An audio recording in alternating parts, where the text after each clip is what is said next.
Bismillahirrahmanirrahim. Assalamualaikum warahmatullahi wabarakatuh. Alhamdulillahi rabbil alamin hamdan katsiran tayyiban mubarakan fih. Asyhadu an la ilaha illallah wahdahu la syarikalah wa asyhadu anna Muhammadan abduhu wa rasuluh. Allahumma salli wa sallim wa barik ala sayyidina Muhammadin wa ala alihi wa sahbihi wa sallim. Subhanaka la ilma lana illa ma 'allamtana innaka antal alimul hakim. Allahumma 'allimna ma yanfa'una wanfa'na bima 'allamtana wa zidna ilma. Rabbana innana amanna faghfir lana dhunubana wa qina 'adzaban nar. In uridu illa al-islaha mastata'tu wa ma taufiqi illa billah, amma ba'du. Pengurus Masjid Nurul Hidayah Tanah Kusir Jakarta yang Allah muliakan, kepada orang tua kami yang berhadir di sini, sesepuh-sesepuh ya. Kemudian juga kepada seluruh para hadirin dan hadirat, Bapak Ibu, Ayah Bunda, Abang Kakak, adik-adik yang dimuliakan Allah. Alhamdulillah, di subuh yang mulia ini Allah izinkan kita berkumpul di masjid Allah ini. Kita sama-sama meniatkan i'tikaf di masjid, sama-sama kita meniatkan menunggu salat syuruk, kemudian juga sama-sama kita meniatkan untuk beribadah dan juga belajar tentang sunnah-sunnah Nabi dalam kehidupan kita. Mudah-mudahan Allah jadikan kita termasuk orang-orang yang mengamalkan sunnah Nabi dalam kehidupan. Amin ya rabbal alamin. Alhamdulillah, ini adalah pertemuan kita di masjid ini. Kunjungan saya yang ketiga ya di masjid ini. Jumat yang lalu kami diamanahkan membawa khutbah di Masjid Istiqlal Jakarta. Jadi kami datang dari Aceh, dan hari ini adalah hari terakhir kami di Jakarta. Besok insyaallah kami akan pulang balik insyaallah. Jadi Allah izinkan untuk sama-sama kita hari ini di masjid ya. Sejenak waktu kesempatan kita di masjid ini, mudah-mudahan Allah tuliskan bagian dari amal ibadah kita kepada Allah Subhanahu wa taala. Amin ya rabbal alamin. Saya pikir jamaah yang di belakang, Bapak Ibu yang mau dekat ke sini bisa ya. Ini mungkin terhalang dengan apa yang di depan ya, bisa di samping kiri, samping kanan boleh. Kalau memang kurang nyaman melihat karena ada alat yang ditaruh di sini, boleh silakan di samping sini boleh. Terlalu jauh nanti enggak kedengaran ya. Ya. Dekat aja ya. Baik. Bapak Ibu yang dimuliakan Allah, saya mengangkat tema tentang Rasulullah dan orang pinggiran. Maksud saya apa? Ya. Maksud kita apa? Kita belajar tentang sunnah Nabi SAW yang mengangkat tentang masalah sosial. Saya ingin menyorot masalah sosial, hal-hal yang masuk dalam sunnah Nabi tetapi ini seperti kita tinggalkan. Atau boleh kita katakan kita ingin belajar sunnah-sunnah Nabi yang ditinggalkan zaman ini gitu. Tapi dalam masalah hubungan sosial, kehidupan kita bersama. Saya memulainya dengan sebuah kisah.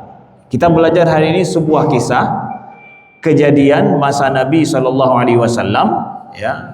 Nabi dengan sahabat, dan di sana ada banyak sunnah-sunnah beliau. Ternyata Nabi begitu ya dengan sahabat dulu. Ya, yang ini perlu untuk kita hidupkan di zaman sekarang. Anas bin Malik radhiyallahu an, seorang sahabat Nabi, menceritakan kepada kita sebuah kisah yang luar biasa. Kisah ini kata Anas apa? Anna rajulan min ahlil badiyah kana ismuhu Zahiran wa kana yuhdi ila Nabi sallallahu alaihi wasallam al-hadiyah fayujahizuhu Rasulullah sallallahu alaihi wasallam idza arada an yakhruj. Kisah diceritakan oleh Anas bin Malik. Anas bin Malik ini siapa Ustaz? Anas bin Malik ini adalah seorang sahabat Nabi yang beliau sudah menjadi khadim Rasulullah sejak umur beliau 10 tahun. Jadi ibunda beliau mengantarkan beliau khusus kepada Nabi, ya Rasulullah, ini anakku Anas masih 10 tahun, jadikan dia sebagai pembantumu, suruh dia apa yang engkau hajatkan ya Rasulullah, dan biarkan dia hidup denganmu. Jadi diserahkan anaknya kepada Rasulullah. Bayangkan Anas bin Malik ini. Makanya banyak kisah unik yang dilihat oleh Anas bin Malik terjadi dengan Nabi. Beliau kisahkan pada kita ya. Ini hadis diriwayatkan oleh Imam Tirmizi ya. Nah, kata Anas, ada seorang laki-laki datang kepada Nabi, namanya Zahir. Namanya Zahir. Laki-laki ini itu kampungnya di pedalaman. Zahir dapat di Badiah, orang Badui, pedalaman yang jauh. Dia datang ke Madinah menjumpai Nabi dan membawakan hadiah kepada Nabi sallallahu alaihi wasallam. Dia bawa hadiah. Nah, membawakan hadiah kepada Nabi, dan Nabi setelah Zahir keluar dari rumah beliau, Nabi mempersiapkan kebutuhan Zahir untuk pulang ke kampungnya. Nah, dipersiapkan juga oleh Nabi apa kebutuhan dia balik pulang ke kampungnya. Jadi kata Anas bin Malik cerita pada kita lain, ada seorang laki-laki dari Badui, dari pedalaman yang jauh, datang ke Madinah menjumpai Nabi ke rumah beliau dan sambil datang membawa hadiah. Oke. Rasulullah itu menerima hadiah, tapi beliau enggak menerima sedekah. Ya, jadi kenapa hadiah?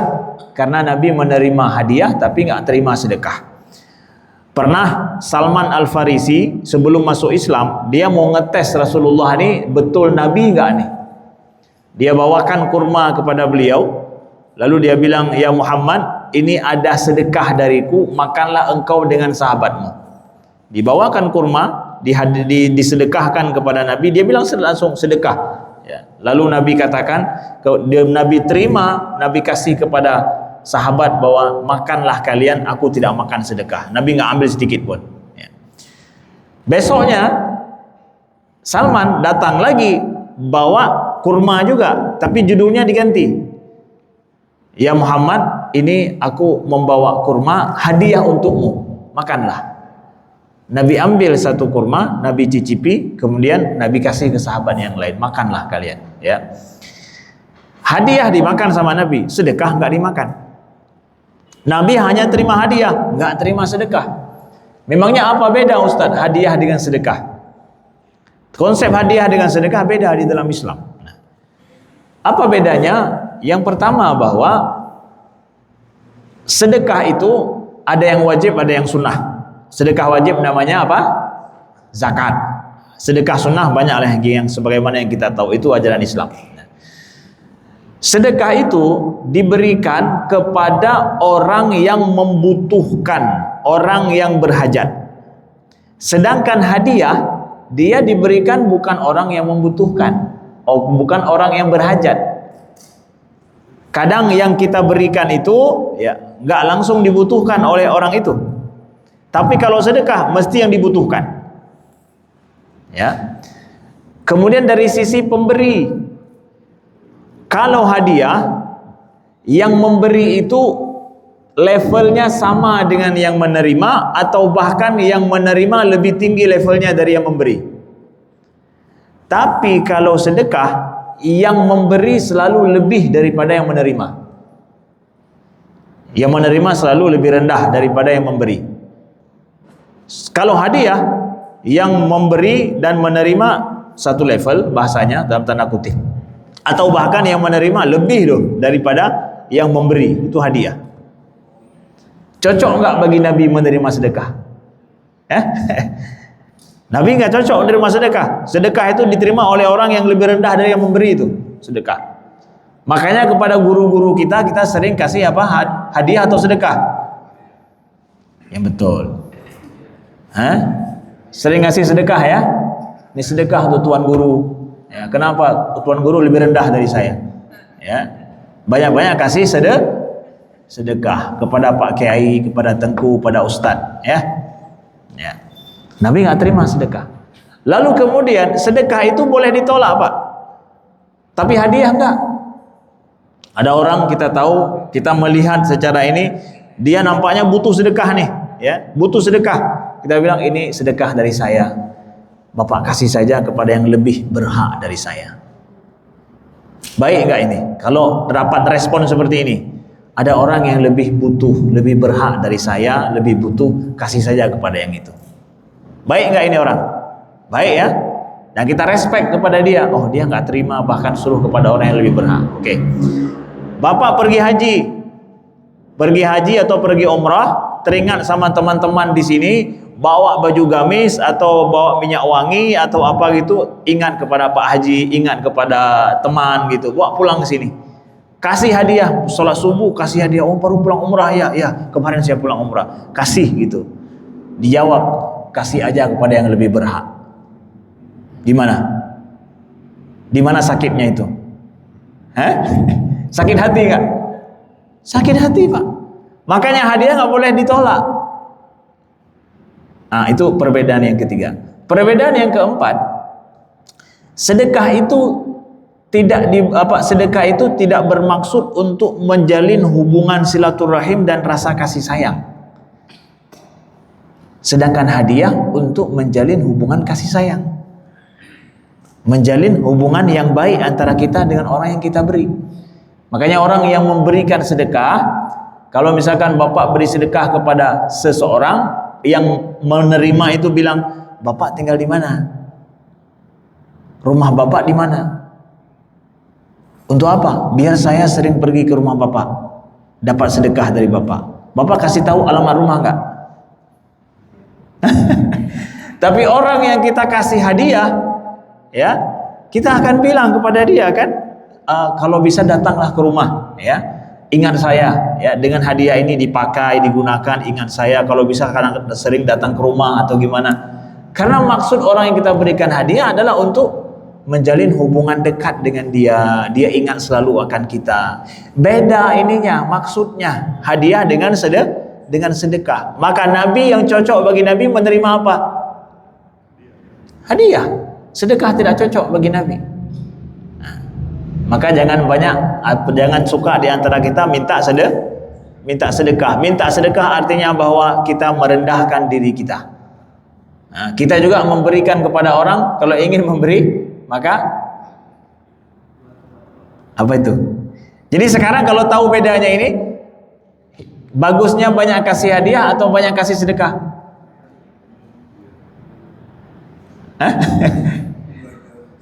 Dua-duanya ya, dua-duanya betul, dua-duanya. Kenapa? Segmentasinya beda, segmennya beda. Ini segmen orang yang membutuhkan, ini segmen orang yang tidak membutuhkan. Jadi jangan kita pikir bahwa hubungan kita dengan saudara kita muslim itu hanya gara-gara dia butuh. Jangan. Jadi hubungan kita dengan saudara kita muslim bukan karena perlu dan butuh, Pak. Tapi hubungan kita ada yang perlu dan butuh, ada hubungan kasih sayang. Ya. Orang-orang yang nggak butuh, kita perlu menjalin hubungan dengan dia juga, yaitu dengan hubungan kasih sayang, kasih hadiah. Jangan tunggu kapan dia perlu baru kita kasih. Nah, makanya ada para ulama mengatakan bahwa banyak-banyaklah kasih hadiah. Sebagaimana sabda Nabi, tahabbu. Salinglah kalian memberikan hadiah supaya kalian saling mencintai. Kata para ulama, sering-sering juga kita kasih hadiah kepada siapa? Kepada orang-orang yang selevel dengan kita bahasanya, ya, atau bahkan lebih tinggi dari kita secara ininya, secara kebiasaan. Kenapa? Karena inilah orang-orang yang mungkin bisa membenci dan dengki sama kita. Dan orang yang ini lebih banyak kadang kita jumpai dalam hidup. Kenapa? Yang selevel, dia bisa rival kita, kemudian sama bisnis kita, tetangga kita yang itu orang-orang bukan orang yang butuh sama kita loh. Mereka nggak butuh. Bahkan dia mungkin bersaing dengan kita tidak tahu. Maka kita memberikan hadiah itu membuka hati, ya, menutup pintu fitnah, menutup pintu hasad, dengki. Ya, kenapa? Saling memberikan hadiah. Hadiah itu melunakkan hati. Maka kata para ulama, banyak justru jangan menunggu teman kita butuh, orang di samping kita perlu, harus mengemis baru memberi. Dia nggak butuh sama kita, nggak perlu. Tapi dia orang yang mungkin membenci kita, orang yang mungkin dengki sama kita, orang yang hasad sama kita, bisa.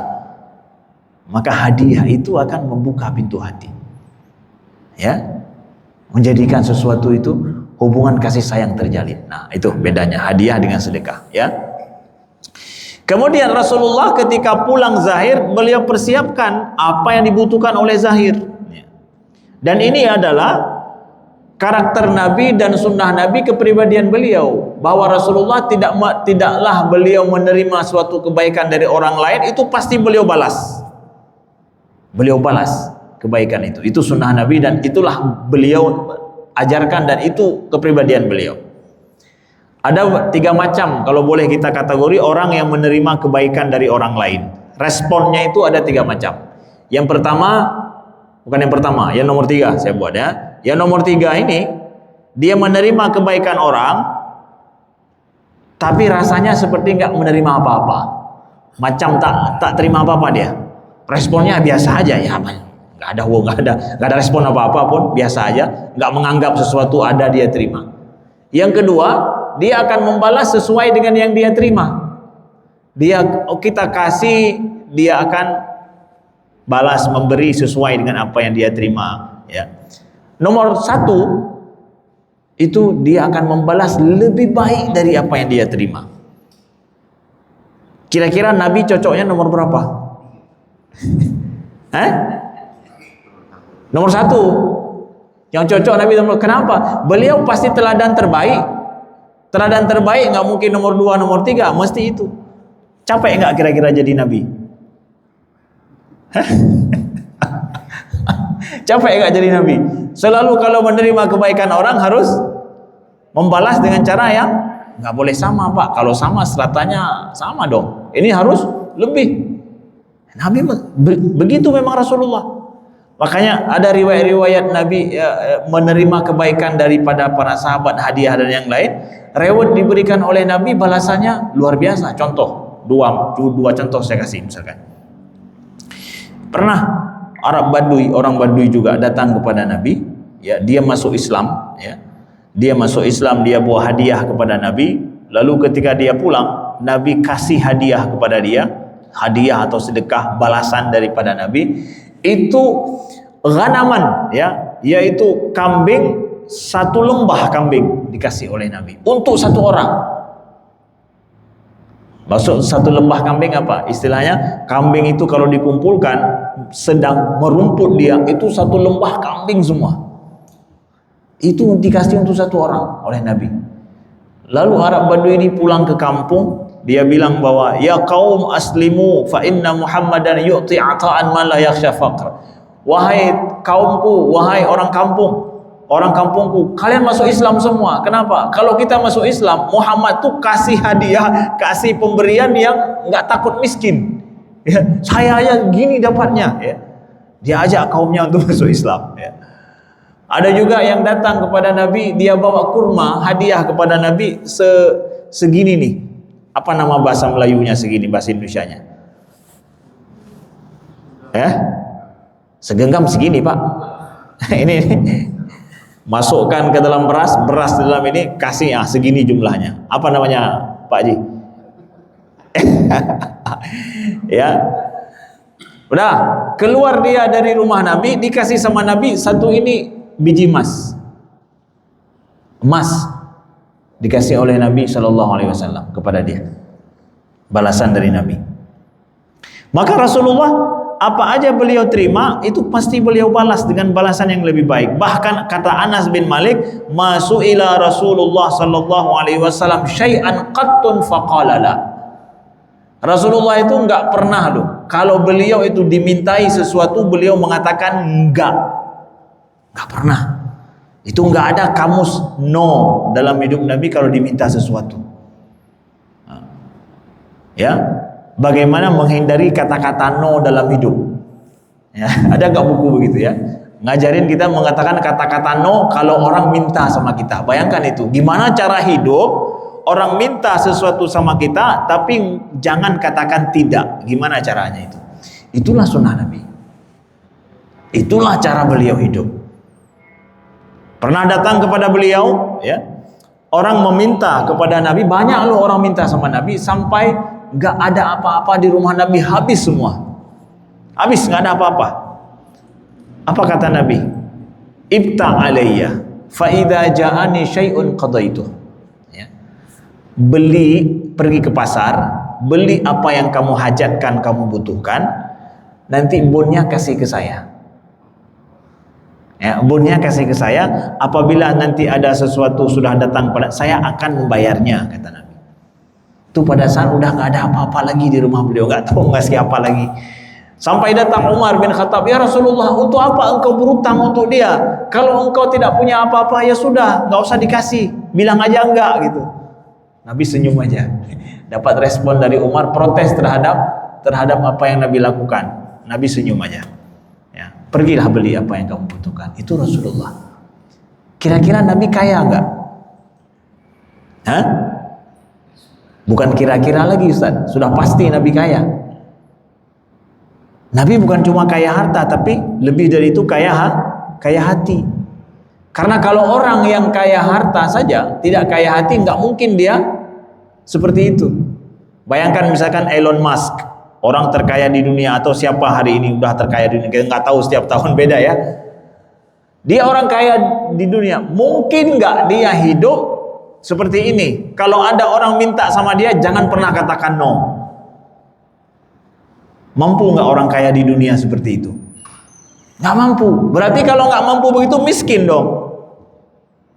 Miskin dia itu. Tetap miskin. Kenapa? Masih nggak sanggup memberi untuk orang. Nggak sanggup. Tapi Nabi nggak. Kaya harta, kaya hati. Kaya harta aja nggak kaya hati, dia nggak akan mampu seperti itu. Nah, itu Rasulullah. Itu Nabi kita yang jadi teladan kita. Wa yujahizuhun Nabi sallallahu alaihi wasallam, ya. Kemudian lanjut ceritanya.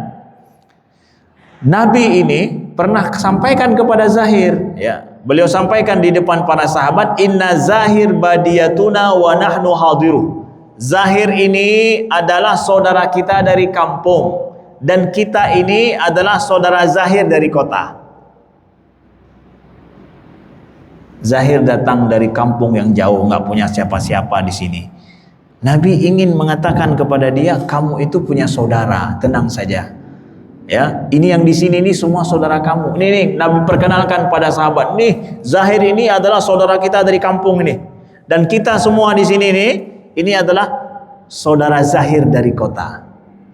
Senang nggak Zahir dibilang begitu? Ya, terasa bahwa dia bukan orang terasing kan? Dia terasa punya saudara di sini kan? Nah, bagaimana lihat Nabi memperlakukan orang yang nggak punya saudara dari kampung jauh, nggak dikenal siapa-siapa, Nabi sampaikan seperti itu. Kata Anas, wa kana Nabi yuhibbu, wa kana sallallahu alaihi wasallam yuhibbu. Nabi itu cinta sama Zahir. Aduh, ya. Ternyata Zahir nggak sehari pergi ke rumah Nabi bawa hadiah. Sering dia pergi ke rumah Nabi, ya. Dari kampung dia pergi bawa hadiah kepada Nabi, sampai Nabi mencintai beliau, Zahir ini. Jadi siapa yang belum punya nama anak atau cucu, ya boleh kasih nama ini. Siapa namanya? Zahir. Ini orang yang dicintai Nabi loh. Ya, tapi orang kampung. Kalau orang kota namanya nggak cocok nih nama. Ya, oke, nggak apa-apa juga. Kalau siap dipanggil orang kampung, ya orang Baduy, ya nggak apa-apa juga. Zahir. Tapi bukan masalah Baduy kotanya. Tapi ini sosok dicintai Nabi. Ya.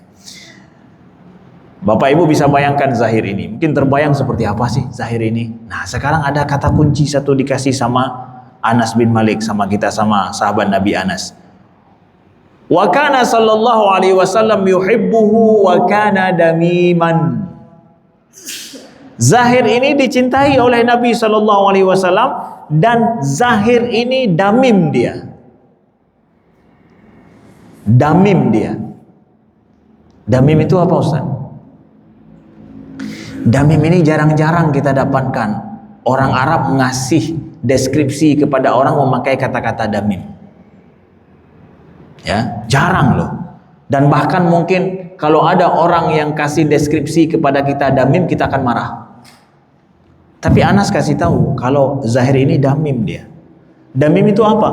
Damim itu buruk rupanya. Ukuran kalau orang melihat beliau, itu orang nggak sanggup lihat lama, ya, mungkin akan terpalingkan wajah. Beliau itu buruk rupa tapi dicintai sama Nabi, ya. Anas mendeskripsikan sebagaimana adanya, beliau itu buruk rupa, ya, nggak sedap untuk dipandang, ya. Tapi Anas sebelum kasih tahu ini, kasih tahu dulu yang di belakang ini. Jangan kita nanti berburuk sangka pada Zahir ini. Dia orang dicintai sama Nabi sallallahu alaihi wasallam. Wa kana damiman, ya. Dan dia buruk rupa. Kalau kita jumpa siapapun di dalam hidup kita, dalam hari-hari kita, mungkin ada orang yang enggak sedap dipandang. Jangan berburuk sangka langsung sama orang ini atau menjudge dia langsung. Boleh jadi dia memiliki hati yang kalau jumpa sama Nabi itu orang yang dicintai sama Rasulullah. Ya. Itu kita ingat itu. Ya.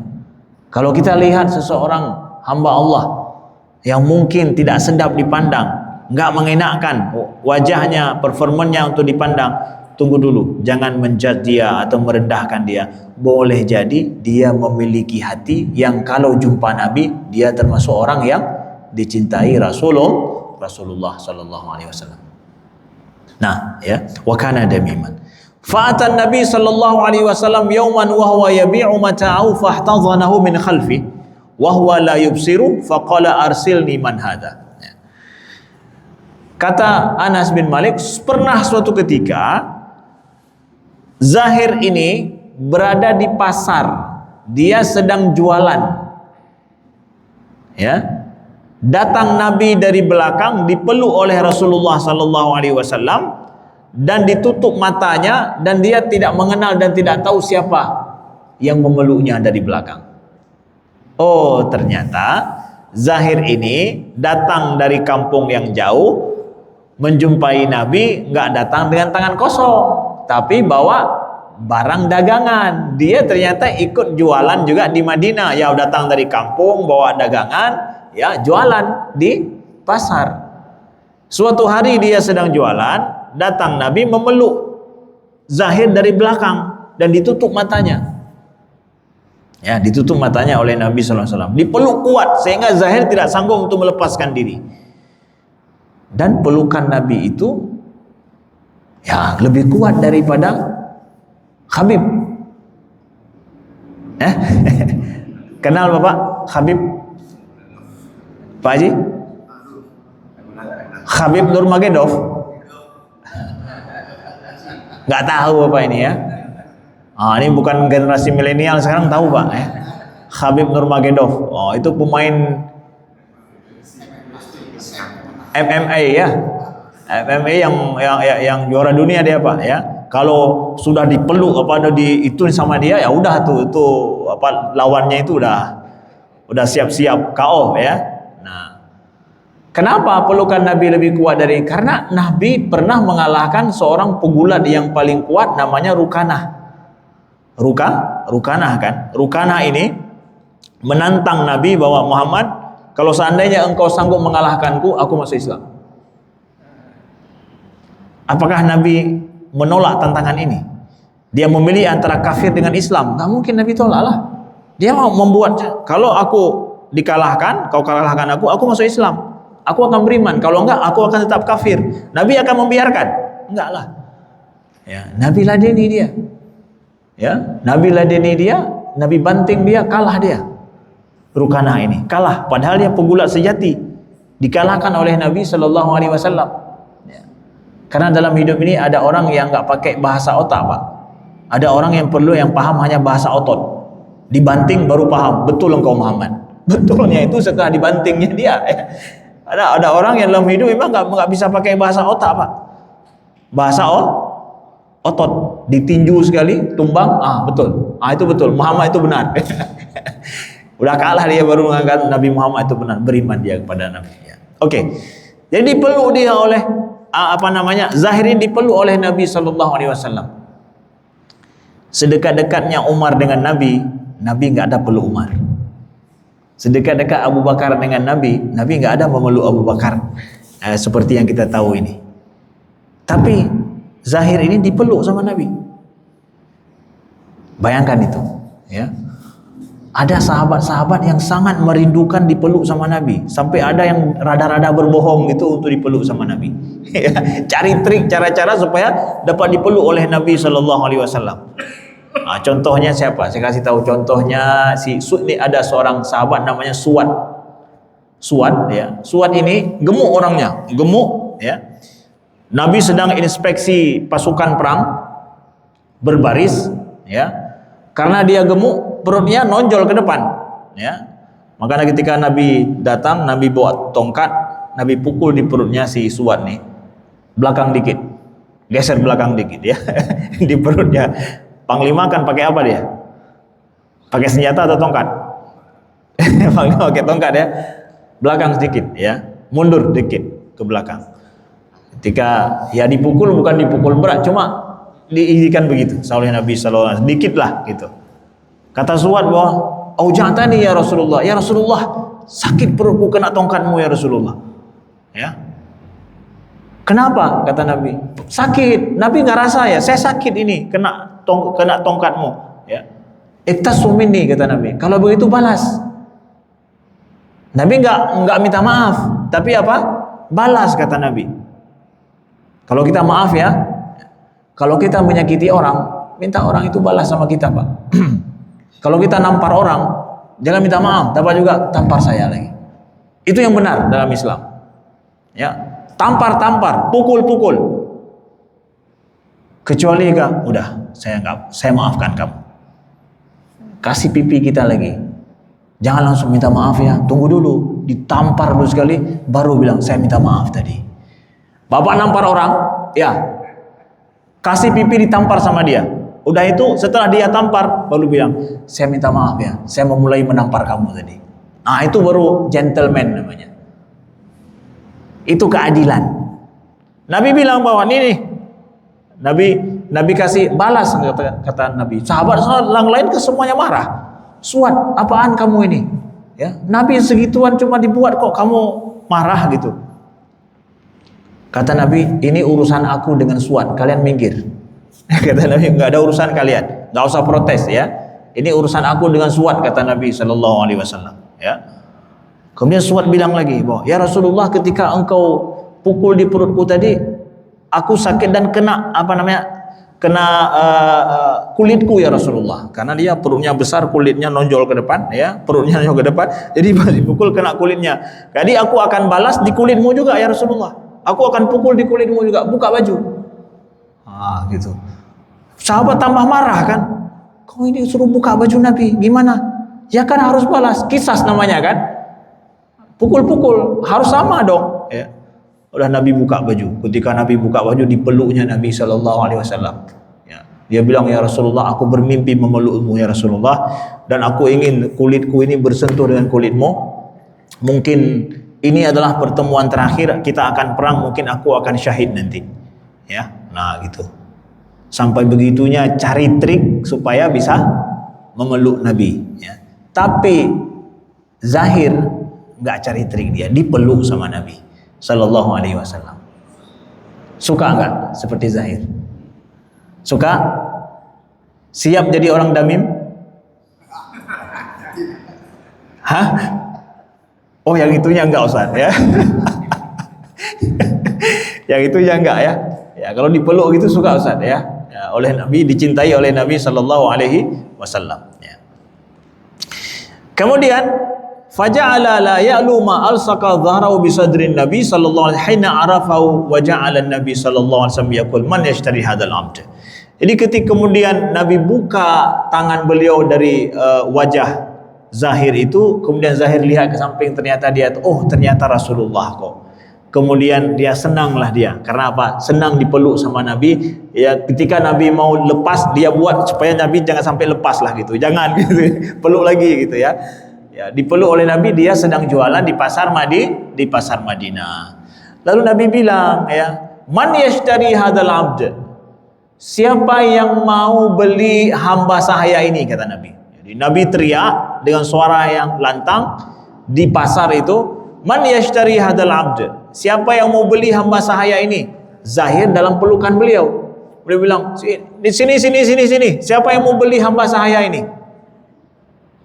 Kata Zahir, ya Rasulullah, idzan tajiduni kasida. Ya Rasulullah, aku ini enggak ada yang beli ya Rasulullah. Aku ini enggak ada yang beli. Aku ini murah ya Rasulullah, enggak ada yang mau beli aku ini ya Rasulullah. Zahir dia jualan di Madinah. wajahnya begitu. Ada yang beli enggak? Bapak kalau buka toko, buka ini ya, yang jadi sales di depan itu cari yang gimana orangnya?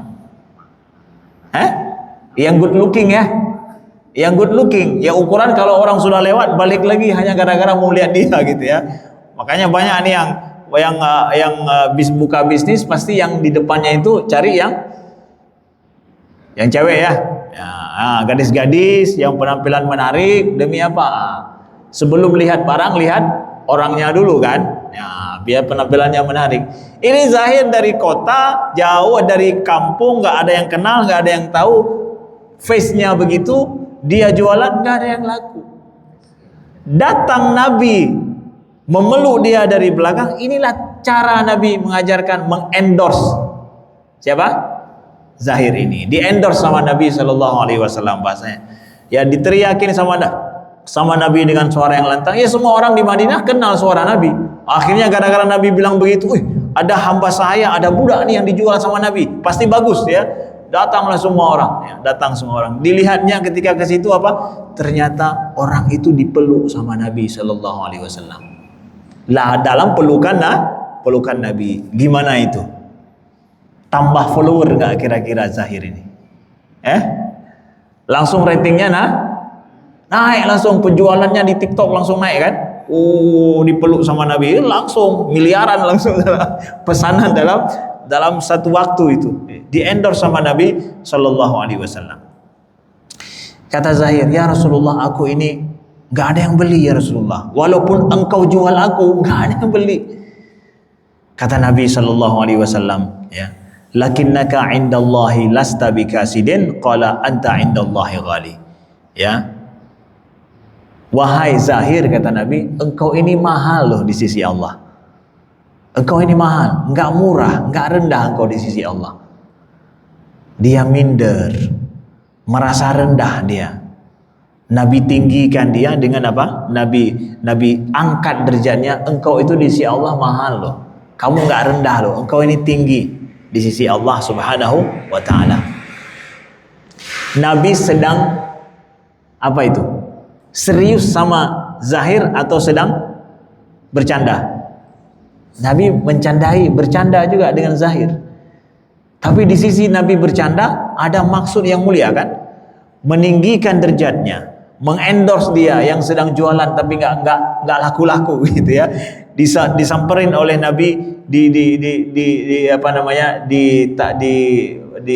iklankan kepada para sahabat, pada orang-orang yang ada di pasar Madinah itu.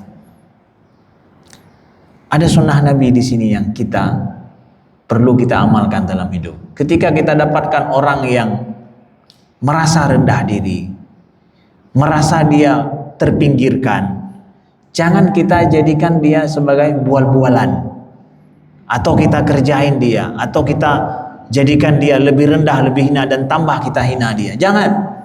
Tapi angkat derajatnya, panggil dia, dekatkan dia, ya. Jadikan dia itu merasa punya harga diri. Jangan dimanfaatkan karena dia merasa minder atau merasa orang pinggiran, orang terpinggirkan, orang termarginalkan dalam hidup. Jangan, angkat derajatnya. Lihat sisi baik yang ada pada dia. Memang dari nampaknya memang nggak enak dipandang, nampaknya ya, lihat sisi baik yang ada pada dia. Puji pada yang kebaikan itu. Satu. Kemudian juga sunnah di sini kita belajar. Kata Nabi, "Idza ahadukum yuhibbu akhahu falyukhbirhu." Kalau seseorang dari kalian mencintai saudaranya, dia suka pada saudaranya, hendaklah dia kasih tahu pada saudaranya kalau dia suka. Nah, itu Bapak Ibu. Kalau kita suka pada saudara kita, kita kasih tahu kalau kita suka sama dia. Suka yang gimana Ustadz? Ini suka yang karena Allah. Pernah kejadian, Nabi sedang duduk bersama dengan sahabat, ada sahabat yang numpang lewat aja, salam aja sama Nabi kemudian lewat. Sahabat yang di sisi Nabi bilang, "Ya Rasulullah, ini uhibbu fulan." Ya Rasulullah, aku suka sama dia itu yang lewat itu. "Hal akhbartahu," kata Nabi, "engkau sudah kasih tahu sama dia kalau engkau suka sama dia?" La ya Rasul, enggak, aku enggak kasih tahu ya Rasulullah. Kata Nabi, kum fakhbirhu.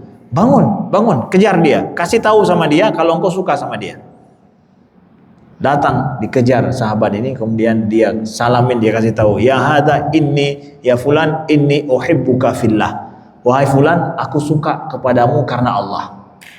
Dia dijawab apa? Ahabbakallazi ahbabtani fi. Semoga Allah mencintaimu sebagaimana engkau mencintai aku karena Allah. Engkau suka kepadaku karena Allah. Dijawab gitu. Kalau kita suka teman kita, saudara kita suka, kagum kepada dia, sunnah Nabi kasih tahu, jangan simpan dalam hati.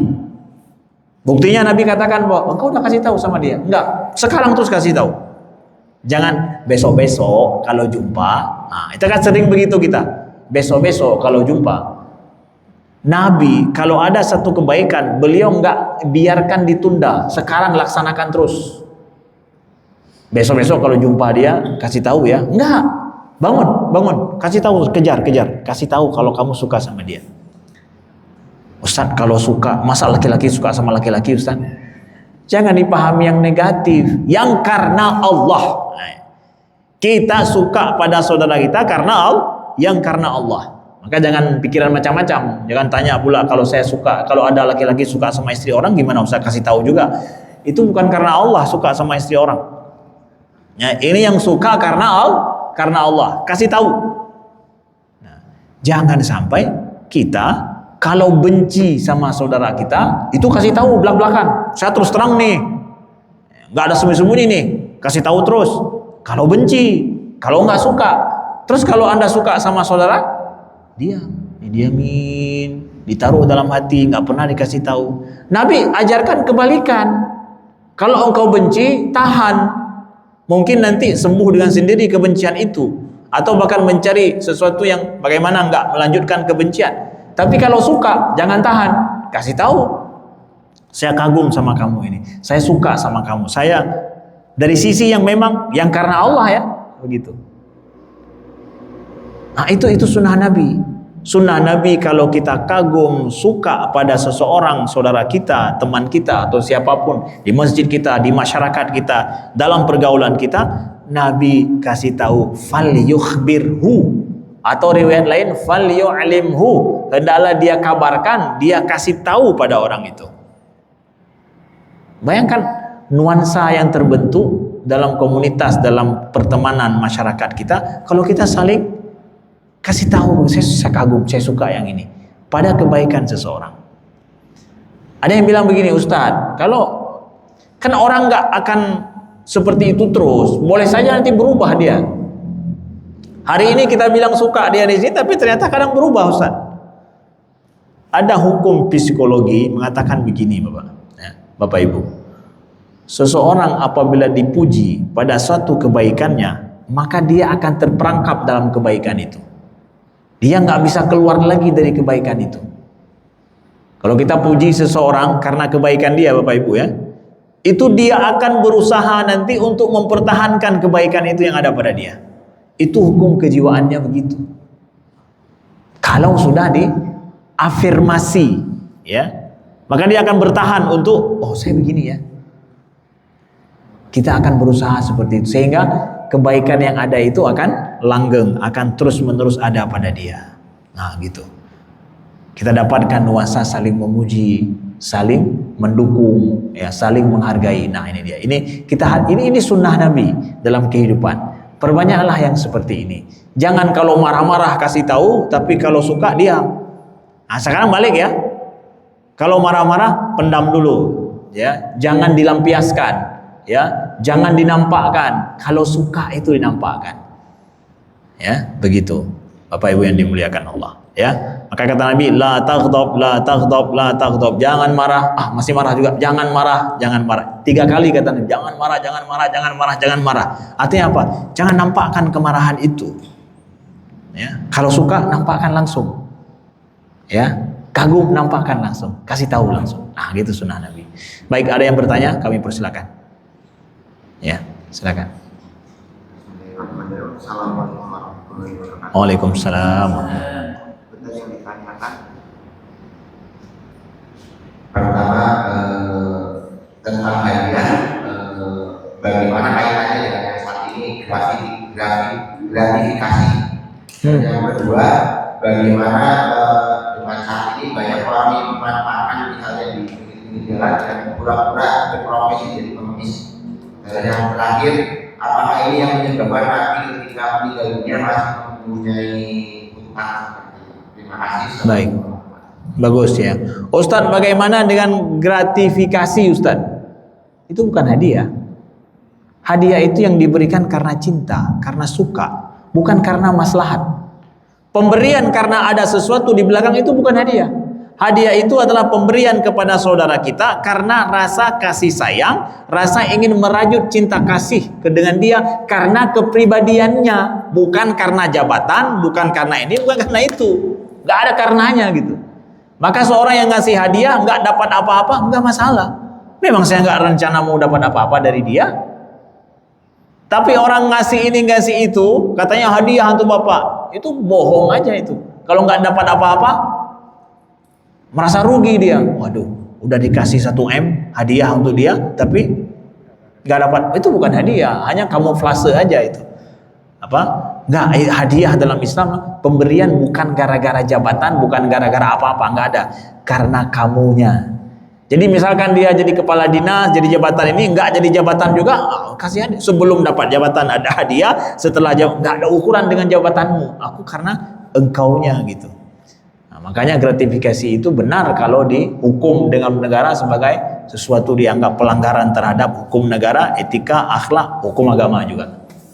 Ya, jadi nggak bisa dengan hadiah hanya sekedar gara-gara saya kasih hadiah ini, nggak ada maharaban, itu semua bukan hadiah namanya.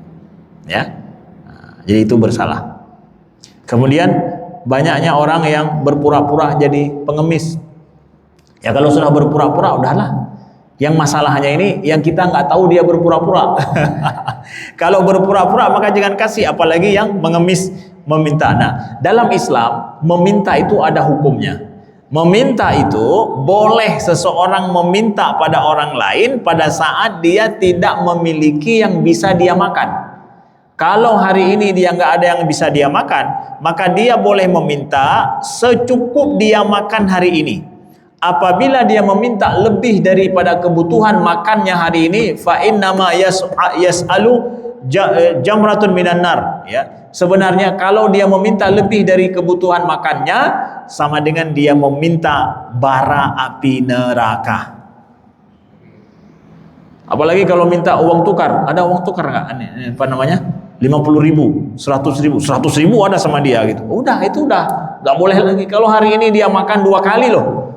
Jadwal jumlah makan seseorang itu paling minimal itu adalah dua kali. 2 kali itu 10.000 pagi hari, 10.000 sore hari, 20.000 bisa makan nggak di Jakarta 20.000? Oke ya, makanya udah selesai. Oh enggak, saya 3 kali pak. Pak 3 kali itu bukan orang miskin, orang kaya makan 3 kali.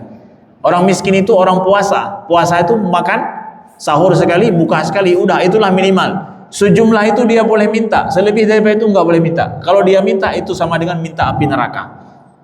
Gitu, nggak boleh meminta takasuran dalam Islam, yaitu untuk dapat banyak. Nggak, itu jadi haram hukumnya memakan. Itu sebenarnya makan haram juga peminta-minta itu. Walaupun dikasih ikhlas sama orang kan, tapi dia meminta udah lebih daripada jatahnya. Itu dalam Islam. Tapi usahakan untuk besok lagi, gimana lusa lagi, ini harus terjamin. Kalau terjamin esok dan lusa itu orang kaya pak, bukan orang miskin. Kalau harus terjamin, untuk terjamin esok dan lusa kerja, bukan meminta. Itu untuk menjamin. Kalau untuk menjamin esok lusa bukan dengan meminta-minta, buat pekerjaan. Dari situ silakan jaminan untuk 10 tahun yang akan datang, nggak masalah, itu halal dari pekerjaan gitu. Ada hukumnya juga meminta-minta, nggak sembarangan gitu. Kemudian terakhir apa? Nabi ketika meninggal masih ada baju besi beliau yang tergadaikan. Ya. Kisah baju besi beliau yang tergadaikan, para ulama yang mengatakan benar kisah ini, itu Nabi kok bisa Ustaz baju besi beliau tergadaikan sama orang Yahudi lagi loh. Malu nggak kita nih? Baju besi Nabi kita itu tergadaikan sama orang Yahudi, malu nggak? Kemana para sahabat? Yang kita tanya gitu, masa nabinya nggak dibantu? Nabi ketika datang tamu ke rumah beliau, Nabi memuliakan sendiri tamunya. Ketika nggak ada apa-apa, Nabi akan cari, ambil, beli di pasar. Ketika beliau nggak ada di pasar, nggak ada duit ataupun nggak ada yang cukup, beliau gadaikan. Gadai itu kan ngutang dengan ada jaminan, ya kan? Sama orang Yahudi. Kenapa orang Yahudi? Emangnya banyak sekali pasar orang Yahudi? Enggak, pasar orang Yahudi ketika Nabi wafat itu sudah sedikit pedagang-pedagang Yahudi di Madinah. Karena kebanyakan Yahudi sudah keluar dari Madinah. Itu hanya 1-2 orang aja yang tinggal di Madinah. Kenapa Nabi enggak beli sama orang Islam? Ngutang sama orang Islam? Inilah akhlak Nabi. Kira-kira kalau Nabi bilang itu sama orang Islam, akan ngutang enggak Nabi? Atau dapat free, bahkan sebanyak-banyaknya akan dikasih? Iyalah, kalau tahu mereka Nabi nggak ada apa-apa di rumah, tenang ya Rasulullah, santai ya di situ, saya akan kirim utus, iya kan? Tapi Nabi nggak mau begitu. Ketika beliau butuh, sebisa mungkin Nabi nggak ngasih tahu sama sahabat, beliau usahakan sendiri. Hanya sama orang Yahudi beliau bisa begitu, ya. Mau ngutangin sama Nabi. Kalau para sahabat, enggak lah, mana diutangin sama sahabat. Nabi enggak ingin seperti itu. Jadi kita jangan merasa karena jadi orang baik lalu seakan-akan boleh dapatkan kebaikan dari semua orang dengan mudahnya minta sama orang. Ya, itu bukan akhlak Nabi. Makanya kebalikannya kan, ketika tahu begitu betapa agungnya akhlak Rasulullah sallallahu alaihi wasallam. Nah, gitu. Baik. Ada yang lain? Satu yang terakhir.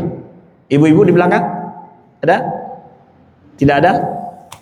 Ya, baik. Dah, Dr. Jun terakhir, silakan.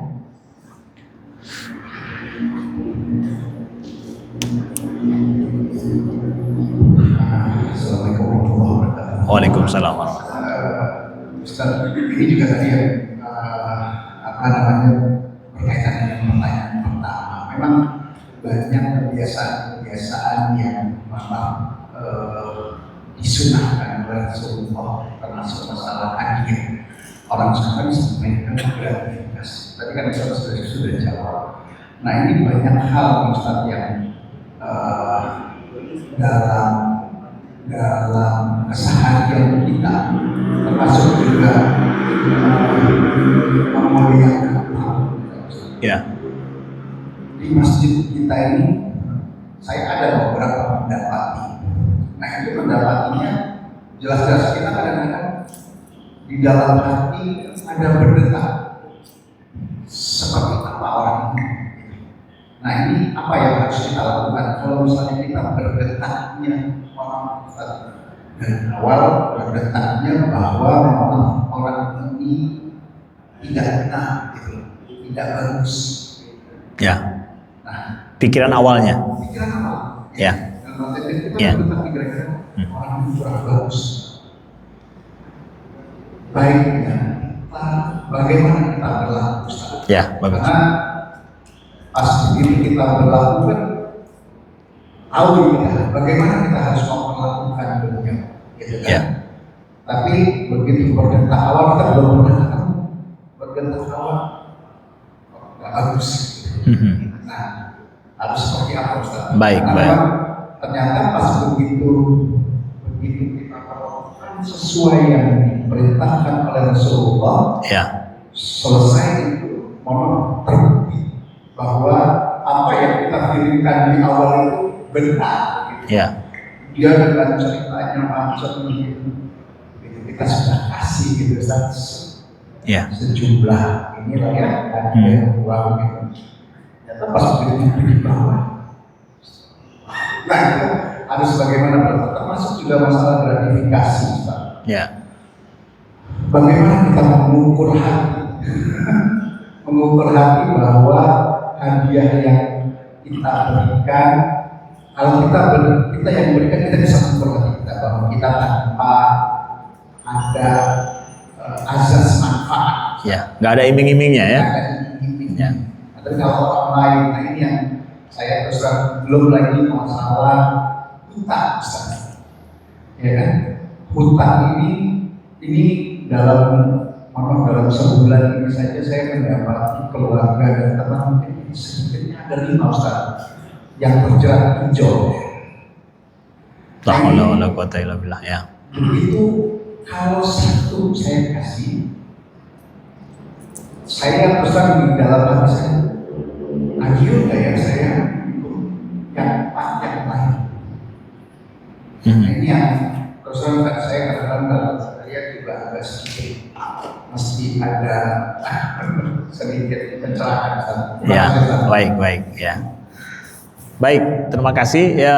Bagaimana kalau kita jumpa dengan seseorang dari awal kita ada melihat dia itu buruk sangka sama dia? Ya, apakah orang itu kita perlakukan dengan buruk sangka kita? Yang itu. Atau dengan kita perlakukan dengan baik sangka? Dalam Islam Allah sampaikan wa ahsinu innallaha yuhibbul muhsinin. Berbuat baiklah, sesungguhnya Allah menyukai orang-orang yang berbuat baik. Apakah tidak semua orang berhak mendapatkan kebaikan kita? Coba jawab. Apakah tidak semua orang berhak mendapatkan kebaikan kita? Tidak semua orang yang berhak mendapatkan kebaikan kita. Jadi sebahagian orang berhak mendapatkan keburukan kita. Semua orang berhak mendapatkan kebaikan kita. Maka semua orang berhak mendapatkan kebaikan kita dan semua orang berhak mendapatkan kebaikan sangka kita. Sampai terbukti dia itu tidak demikian. Nah, gitu. Sampai terbukti ternyata dia nggak berhak mendapatkan kebaikan kita selanjutnya. Jadi nggak masalah kalau saya berbaik sangka sama orang yang ternyata terbukti nggak begitu. Kita dapat kebaikan dari Allah kok. Karena dia itu berhak mendapatkan kebaikan saya, siapapun. Nah, gitu prinsipnya ya. Semua orang itu berhak mendapatkan kebaikan dari saya loh. Sampai terbukti bahwa dia itu tidak berhak mendapatkan kebaikan selanjutnya, gitu. Jangan sudah dari awal ini nggak berhak nampaknya dapatkan kebaikan saya. Semua orang berhak, Pak, dapat kebaikan karena saya akan diganjari oleh Allah atas kebaikan ini. Ternyata terbukti sebaliknya, berarti nggak berhak dapatkan kebaikan selanjutnya. Ya sudah, dia telah membuktikannya sendiri. Dia sendiri yang membuktikan bahwa Pak, saya nggak berhak dapatkan kebaikan selanjutnya ya. Kenapa? Saya membohongi Bapak. Ya udah, berangkatlah. Pahala saya di sisi Allah kok, bukan di sisi kamu gitu. Jelas ya? Jelas. Wa ahsinu innallaha yuhibbul muhsinin. Ya. Selanjutnya masalah hutang kita. Gimana itu, Ustaz ya? Banyak orang yang berhutang. Ya kalau kita kasih satu orang nanti gimana ya sama yang lain gitu ya. Kita bantu satu orang pinjol. Ini pinjol juga fitnah ya. Karena begitu mudahnya orang ngutang dengan online gitu. Ini fitnah dalam hidup sekarang.